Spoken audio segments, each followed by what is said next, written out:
welcome to day 3. Once again, God has prepared me for this devotional this week. I didn't know this was what day 3 was about.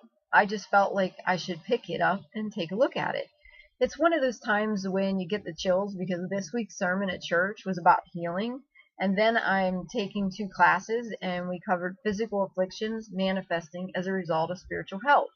So I guess it's time to record day 3. It's amazing the number of people who seem to be shocked that I wrote that God afflicts our bodies.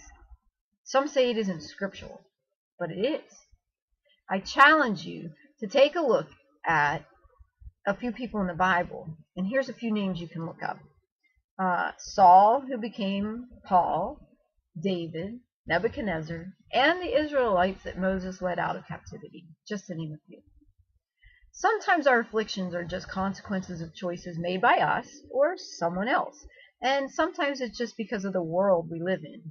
It really is up to us to get with God to find out more about the sources of our afflictions. Okay, so do this for me. I'd like you to close your eyes, cover them with your hands so that you see nothing at all, no light. Now read this. How much do you want to be able to read what I just told you to read? Okay, you can open your eyes now. Gives a whole new meaning to favorite, doesn't it? This is one of the thoughts that came to me as I was revisiting this day 3 devotion. It struck me that when we talk about favorite things, we mention such trivial things like food, TV shows, colors, etc. What about our sight, or our hearing, or taste, and that like? Losing sight is exactly what it took to bring Paul to God. In a class I'm taking, we were talking about how people become spiritually blind and deaf.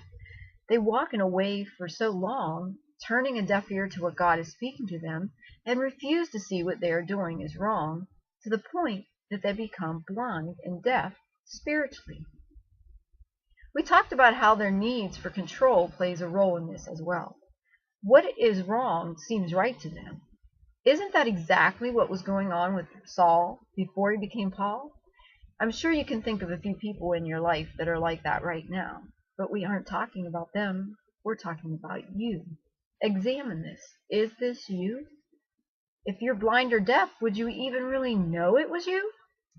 Another thing we talked about was how our bodies can manifest what is going on in our spiritual life.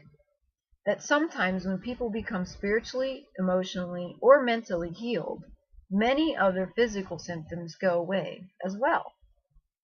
Now, I'm not saying that all physical afflictions are a result of our emotional, mental, or spiritual state, just to make that clear. Job was clearly a spiritual man who was afflicted, so please don't twist what I'm saying here. Sometimes, and I do mean sometimes, not all the time, our favorites are taken so that we can gain focus and perspective on what is really important. Sometimes our pain is meant to open up our spiritual eyes to what really needs healing. Here's the bottom line. Whether we are physically, emotionally, financially, mentally, or spiritually ailing, the answer is always the same. First, we have to give up control. As long as we try to stay in control, then that is exactly what we are going to be, in control. God isn't going to fight us for control. He will patiently sit there and wait for us to give it up. We know we have given up control when we stop struggling and we just trust. We don't necessarily accept it. We acknowledge it and we don't fight it. We just trust in God, even when it makes no sense. We accept that it is what it is. Second, we have to be willing to see and hear even those things that are painful to experience. The truth really does hurt sometimes. If we refuse to see the true source of the affliction, then we will refuse to accept that we need treatment. And third, we have to be willing to be changed and healed. Jesus can heal us and change us. Actually, he wants to, but it may require breaking a few bones that have healed together wrong first. We have to be willing to experience that pain. I think this third step is where we find out if we've really given control up and if we really do trust him. If we haven't, we just go back to controlling things and never get healed or changed. You know, Job lost everything. He was physically afflicted and basically ended up in a place that would make most of our garbage dumps today seem like a pleasant place to be. And yet, aside from the loss of his children, I wonder if when Job looked back on what he went through, if he's seen it as all as a blessing. And the only one who could tell Job why he was so afflicted was God. You know, the best part about receiving treatment from Jesus is things that didn't taste so good before taste sweeter than we can ever imagine. And those things that hurt us so bad, caused us such pain and suffering, they can bring us more joy than we could have hoped for. This is one of those things that is impossible for someone to tell us, and you believe it. It's one of those things you just have to experience, because with Jesus, there are so many things that really don't make sense.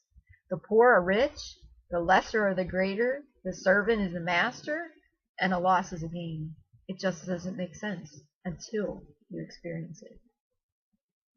So now the question is, are you content to sit there so sick you can't stand the sight of your favorite things? Or are you willing to allow Jesus to heal you, giving you a whole new perspective on just what your favorite things are? Think on it. Always a journey.